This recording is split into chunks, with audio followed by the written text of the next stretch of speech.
Afghanistan has a tremendous emotional significance for anyone who is involved in the Islamist movement. Where does this fit in the broader context of our fight with Al-Qaeda? Osama bin Laden is dead. The president has said repeatedly that Al-Qaeda is on its heels. We are killing various leaders, al-Awlaki and others, with drone strikes where we need to. Where does Afghanistan fit into this sort of broader battle against Al-Qaeda? And why is it important for people to understand the difference between what we're doing there and just pure counterterrorism operations? Al-Qaeda is not on its heels. It is not. We have seen a significant expansion of Al-Qaeda capabilities since January 2009. We've seen the enormous growth of Al-Qaeda capabilities in Yemen, in Somalia, now into Equatorial Africa and Mali and Nigeria and so forth, even along Mediterranean Africa with Al-Qaeda in the Islamic Maghreb, which may or may not have been involved in the Benghazi attacks. We're seeing Al-Qaeda franchises now emerging in Sinai. We're seeing Al-Qaeda in Iraq coming back to significant strength and projecting power into Syria, in significant part, in my view, as a result of the administration's decision to abandon Iraq completely.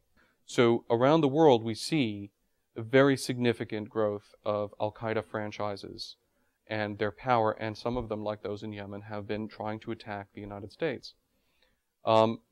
All of which some people have used to say, therefore, Afghanistan is irrelevant, and we don't need to win in Afghanistan, we need to worry about Yemen, we need to worry about Somalia. On the one hand, this is an apples and oranges discussion, because no one is advocating invading Yemen or Somalia or Mali. And so the issue isn't that we need to take troops out of Afghanistan so that we can go invade other places, because we don't want to invade those other places. We need to find other solutions to those problems. So the real question is it important in the overall fight? Does any one piece of territory matter to Al-Qaeda any more than any other piece of territory? Is kind of what's at the heart of this discussion. Right. And the answer is yes. Evidently, from their statements and actions, bits of the earth matter more to them than other bits of the earth. Afghanistan has a tremendous emotional significance for anyone who is involved in the Islamist movement. Afghanistan saw the birth of the global jihadist movement. It's where Osama bin Laden first went to fight. It was the good war for everyone on the Islamist side. They can agree or disagree about, should we be doing car bombing, should we be doing beheading, should we be doing this, or should we be doing that. Everyone agrees in that movement that it was a virtuous war against the Soviets. And it was a tough war against the Soviets. And it was an important war against the Soviets. It was the crucible for them. And to this day, you can see jihadis, Islamists, asking each other, did you fight the Soviets? Were you in Afghanistan? And if the answer is no, then there's a certain suspicion. If the answer is yes, then it's my brother. Emotionally, it's very significant to them. It was also the place, it is the only place in the world, where you actually had a government that was recognized by a couple of actual international players that was, by the Islamist view, a just Islamist government. It's the only place where that's ever been true. And that's why Mullah Omar has such a significant role in the pantheon of these movements.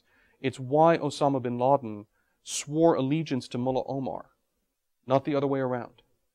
It's why you have other Al-Qaeda franchise leaders and members swearing allegiance to Mullah Omar even though they've never been to Afghanistan and don't mean to go. The symbolism of the Taliban state within the Islamist movement is very important.